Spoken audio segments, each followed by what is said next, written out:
ಹುಡುಕಾಡಿದ್ರೆ ಅವ್ರು ಹೇಳಿದ ಕಾಲಕ್ಕೆ ಈಗ ಒಂದು 50 ವರ್ಷದ ಹಿಂದೆ ಯಾವುದೋ ಒಂದು 2-3 ದವಾಖಾನೆಗಳ ಹೆಸರು ಸಿಗ್ತಿದ್ರು. ಬಟ್ ಹುಬ್ಬಳ್ಳಿ ಧಾರವಾಡದಾಗ ಇವತ್ತೇನಾದರೂ ಆಸ್ಪತ್ರೆಗಳನ್ನು ನೋಡಿದ್ರಿ ಅಂತ ಹೇಳಿದ್ರೆ ಸಾಕಷ್ಟು ಆಸ್ಪತ್ರೆಗಳದಾವು. MBBS ಮಾಡಿದಾರು, MD ಮಾಡಿದಾರು. ಈಗೆಲ್ಲವೂ ಮಾಡ್ತಿದ್ದಲ್ಲ, ಈಗೆಲ್ಲದನ್ನು ಕೂಡ ಬೇಕ್ರಿಯಿಂದ ತೊಗೊಂಡು ಬಂದು ಊಟ ಮಾಡೋದನ್ನು ಜಾಸ್ತಿ ಮಾಡಿದ್ವಿ. ಈಗ ನಮ್ಮ ಕಿರೇಸೂರು ಅಂತ ಊರೊಳಗೆ ಇನ್ನೂ ಆ ಥರದ ಆ್ಯಪ್ಗಳು ಬಂದಿಲ್ಲ. ಬೆಂಗಳೂರೊಳಗೆ ಏನದಾವಂದ್ರೆ ಮೀಲ್ಸ್ ಆ್ಯಪ್ಗಳದಾವು.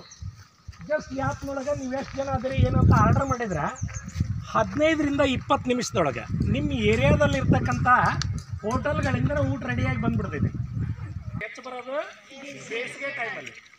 ಬೇಸಿಗೆ ಟೈಮಲ್ಲಿ ಚರ್ಮದ ಕಾಯಿಲೆಗಳು ಹೆಚ್ಚು ಬರ್ತಾವು. ಆ ಚರ್ಮದ ಕಾಯಿಲೆಗಳನ್ನು ನಿವಾರಣೆ ಮಾಡೋಕ್ಕಾಗಿನ ನಮ್ಮ ಹಿರಿಯರು ಏನು ಮಾಡಿದ್ರು ಅಂದ್ರೆ ಅಶ್ವತ್ಥ ಮರ ಅಂದ್ರೆ ಇದೆ, ಆರಳಿ ಮರ ಅಂದ್ರೆ ಇದೆ. ಇದು ಎದಕ್ಕೆ ಮಾಡ್ತಾರೆ?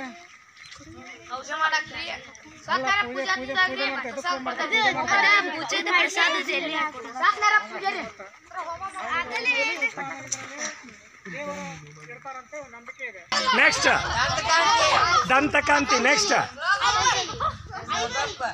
ಐವರಿ, ನೆಕ್ಸ್ಟ್ ಇನ್ನೊಂದೈತಿ. ನೀವು ಹೇಳಿದ್ದೆಲ್ಲ ಬಿಟ್ಟು ಇನ್ನೊಂದೈತಿ, ಬಬೂಲ್ ಅಲ್ಲ. ಹೇಳೋದೆಲ್ಲ ಮುಗೀತು ನೋಡ್ರಿ. ಒಂದು ಮೇಸ್ವಾಕ್ ಅಂತೇಳಿ ಟೂತ್ ಪೇಸ್ಟ್ ಸಿಗುತ್ತೆ.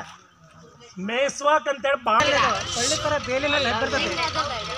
ಸುತ್ತ ಬೆಲೆ ಬಿಟ್ಟಿದ್ದು ಎಲೆಯಾಗಿ ಬಿದ್ದವ ನೋಡು. ಆ ಥರ ಬಿಟ್ಟು ಹಾವು ಹಾಕ್ಬಿಡ್ತದೆ ಎದ್ರ ಮೇಲೆ, ಬೇಲಿ ಮೇಲೆ. ಅದಕ್ಕೆ ಗೋವನ್ ಕೆಂಪಣ್ಣ ಇರ್ತಾವೆ. ಕೆಂಪಣ್ಣ ಇರ್ತಾವೆ, ಅವ್ನು ತಿಂತಾರೆ. ಬಿಳೆ ಹಣ್ಣು ಇರ್ತದೆ, ಕೆಂಪಣ್ಣ ಇರುತ್ತೆ. ಏನಾರು ಹೇಳ್ತಾರೆ ನಾಳೆ ಒಳಗೆ ಹಣ್ಣು ಬಿಡ್ತೈತೆ, ಬಿಳೆ ಹಣ್ಣು ಬಿಡ್ತೈತೆ ಅದ. ಅವ್ರು ಮಾಡ್ಯಾರ ಸರ್ ಅವ್ರು. ಅವ್ನು ಬಡಿಗೇರ್ ಎಕ್ಸ್ಪರ್ಟ್ ಅದಾನ. ಈಗ ಬರ್ತೋಡ್ರಿ ಹಂಗ್ರೆ 8-9 ಬರ್ತದೆ. ಇದು ಏನು ಗೊತ್ತಾ ನಿಮ್ಗೆ? ನಿಮ್ದ ಗಟ್ರ ಮುಂದೆ ಇರ್ತದೆ, ಗಟ್ರ ಮುಂದೆ ಬೆದರ್ತೈತಿ. ಹೆಸರು ಗೊತ್ತಾರಂಗಿಲ್ಲ. ಸಾಮಾನ್ಯವಾಗಿ ನೀರು ಹರಿಯೋ ಪ್ರದೇಶ ನೀರು ಬ್ರಾಹ್ಮೆ, ಜಲಬ್ರಾಹ್ಮೆ ಅಂತಾರೆ. ಜಲಬ್ರಾಹ್ಮೆ ಇದನ್ನ ಹೊಸದಕ್ಕೆ ಮಾಡ್ತಾರೆ. ಇದು ಎಲ್ಲಿ ತಿನ್ಬೋದು, ಎಲ್ಲಿ ತಿನ್ಬೋದು, ಇದು ಇರ್ತೈತೆ ಬೆಲ್ಲದಲ್ಲಿ.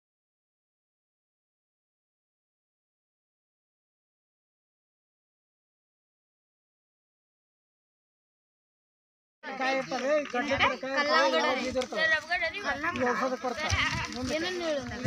ಮಹಾಬಲ ಏನು ಔಷಧ ಹೇಳ್ತಾರ ಅದನ್ನ ಬರ್ಕೊಂಡ್ರೆ ಸಾಕಂಗ. ಮಹಾಬಲ ಆಡು ಮುಟ್ಟದ ಬಳ್ಳಿ ನೋಡ್ರಿ, ನೀವೆಲ್ಲ ಗಾದೆ ಮಾತು ಕೇಳಿರಿ, ಆಡು ಮುಟ್ಟದ ಸೊಪ್ಪಿಲ್ಲ ಅಂತ. ಆದ್ರೆ ಇದನ್ನ ಆಡು ತಿನ್ನಂಗಿಲ್ಲ. ಈಗ ಸರ್ ಕೈಯೊಳಗೆ ಐತಲ್ಲ, ಇದು ಆಡು ತಿನ್ಲಿಕ್ಕೆ ಆಗಂಗಿಲ್ಲ. ಆಡು ಮುಟ್ಟದ ಬಳ್ಳಿ, ಆಡು ಮುಟ್ಟದ ಬಳ್ಳಿ. ಎಮ್ಮಿಗೆ ಆರಾಮಿಲ್ಲ ಅಂದ್ರೆ ಇದು ಬಳ್ಳಿನ ಕೊಳ್ಳ ಕಟ್ಟಿ ಎಮ್ಮಿಗೆ ಆರಾಮ ಮಾಡ್ತಾರೆ. ಈಗ ವೈಜ್ಞಾನಿಕವಾಗಿ ಇದು ಬರ್ತಾರೆ, ಮಾಡ್ತಾರೆ. ಈಗ ಅದ್ರ ಹೆಸರು ಹಾಲು ಕೊರಟಗಿನ ಬಳ್ಳಿ. ಹಾಲು ಕೊರಟಗಿನ ಬಳ್ಳಿ. ಹಾಲು ಕೊರಟಿಗನ ಬಳ್ಳಿ. ಇದ್ರ ಕಾಯಿ ಮುಳ್ಳು ಇರ್ತಾವ, ಮೇಲೆಲ್ಲ ಮುಳ್ಳು ಇರ್ತಾವ. ಮುಳ್ಳು ಇರಲ್ಲ, ಮುಟ್ಟಿದ್ರೆ ಮೆತ್ತಗನ ಇರ್ತೈತಿ. ನೋಡಕ್ ಮುಳ್ಳು ಕಾಣತ್ತದ, ಹಸಿರು ಕಾಯಿ ಬರ್ತಾವ. ಅದ್ರ ಮೇಲೆ ಮುಳ್ಳು ಇದ್ದಂಗೆ ಇರ್ತೈತಿ, ಕಾಯಿ ಮುಳ್ಳು ಇದ್ದಂಗೆ ಇರ್ತೈತಿ. ಆ ಕಾಯಿ ಹಣ್ಣು ಹೊಡೆದಾಗ ಸ್ವಲ್ಪ ಹಕ್ಕಿ ಥರ ಬರ್ತದೆ. ಹಕ್ಕಿ ಥರ ಹಾಲು ಕೊರಟಿಗನ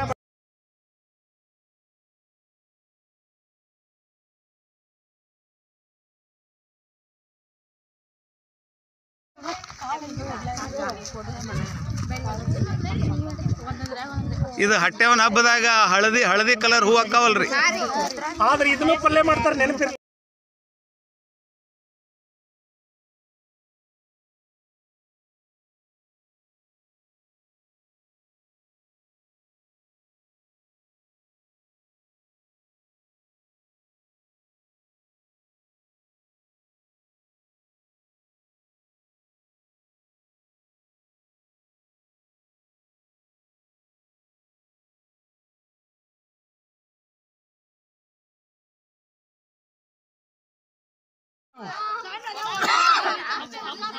ಆ ಬೀಜಗಳನ್ನ ತೆಗೆದು ಡೀಸೆಲ್ ತಯಾರು ಮಾಡ್ತಾರ. ಈ ನಮ್ಮ ನಾರ್ಮಲ್ ಡೀಸೆಲ್ ಐತಲ್ಲ ಅದ್ರ ಜೊತೆಗೆ ಇದನ್ನು ಬಳಸ್ತಾರ, ಮಿಕ್ಸ್ ಮಾಡಿ. ಬೇರೆ ಏನು ಇಂಜೆಕ್ಷನ್ ಮಾಡಿಸೋ ಅವಶ್ಯಕತೆ ಇರಲ್ಲ. ಅದೆಲ್ಲ ಸೋರಿ ಹೋತಂದ್ರೆ ಆಟೋಮೆಟಿಕ್ ಆಗಿ ಗಾಯ ಮಾಡಿಬಿಡ್ತೈತಿ. ಇದನ್ನ ಹಾಕಿದ್ರೆ ಇದು ಮಧುಗುಣಿಕಿದೆ. ಎಲೆ ಮೇಲೆ ಕೊಬ್ಬರಿ ಎಣ್ಣೆ ಹೆಚ್ಚಿ ಬಿಸಿ ಮಾಡಿ ಅದು ಬಿಸಿ ಇರುವಾಗಲೇ ಏನು ಮಾಡ್ಬೇಕಂದ್ರೆ ಹಾಕ್ಬೇಕು ಅದಕ್ಕೆ ಎದ್ರ ಮೇಲೆ ಕುರದ ಮೇಲೆ ಗಟ್ಟಿ ಇರ್ಬೇಕು ಅದು ಕುರ ಗಟ್ಟಿದ್ದಾಗ ಹಾಕಿದ್ರೆ ತಕ್ಷಣ ಹಣ್ಣಾಗಿ ಎಲ್ಲ ಸೋರಿ ಹೋಗಿ ಗಾಯ ಮಾದ್ಬಿಡ್ತೈತಿ ಮದಗುಣಿಕೆ.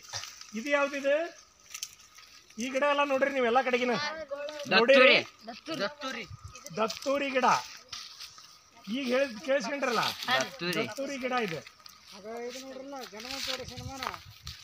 ದತ್ತೂರಿ ಬೀಜ ಎದಕ್ಕೆ ಬಳಸ್ತಾರೆ ಹೇಳಿರಿ? ಯಾರನ್ನಾರು ಸಾಕ ಬಹಳ ವಿಷಪೂರಿತ ಇದೆ, ಭಾರಿ ಡೇಂಜರ್ ಇದೆ. ಇದ್ರ ಬೀಜ ಬಹಳ ಡೇಂಜರ್. ಹಿಂದಿನ ಕಾಲದೊಳಗ ಯಾರ ತಮಗಾಗದ ವ್ಯಕ್ತಿ ನೆಲದಿಂದ ಬಹಳ ಎತ್ತರ ಬೆಳೆಯಲ್ಲ, ಅದಕ್ಕೆ ಇದಕ್ಕೆ ನೆಲನೆಲ್ಲಿ ಅಂತ ಕರೀತಾರ. ಏನಂತ ಕರೀತಾರ? ನೆಲನೆಲ್ಲಿ. ಕಾಮಣಿ ರೋಗಕ್ಕೆಲ್ಲ ಬಳಸ್ತಾರ. ಕಾಮಣಿ ರೋಗಕ್ಕೆ ಸಮೂಲ ಅಂತ ಹೇಳ್ತಾರ. ಆಯುರ್ವೇದದೊಳಗೆ ಸಮೂಲ ಅಂತ ಹೇಳಿದ್ರೆ ಬೇರು, ಕಾಂಡ, ಎಲೆ, ಕಾಯಿ.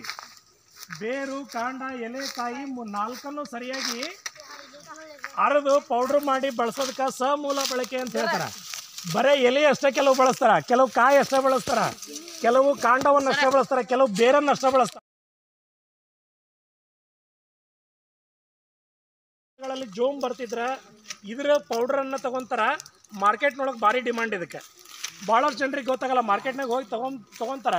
ಬಟ್ ಅವ್ರು ಹೊಲ್ದಾಗ ಬೆಳೆಸ್ತಕ್ಕಂಥ ಗಿಡನ ಒಣಗಿಸಿ ಪೌಡ್ರ್ ಮಾಡ್ಬೇಕು. ಇದನ್ನು ಅದ್ರ ಬೀಜ ಇರಲಿ, ಎಲೆ ಇರಲಿ, ಬೇರಿರಲಿ ಪೂರ್ತಿ ಒಣಗಿಸಿ ಪೌಡ್ರ್ ಮಾಡಿ ಹಾಲಿನೊಳಗೆ ತೊಗೊಂಡಿದೆ. ಹಂಗಾಗಿಲ್ಲ ಎಲೆ ಕುಡಿ ಇರ್ತಾವಲ್ಲ ಹೊರ್ಕೊಂಡು ಪಲ್ಯ ಮಾಡ್ತಾರೆ. ಇದನ್ನ ಪಲ್ಯ ನೀವು ಇದ್ರ ಸೊಪ್ಪು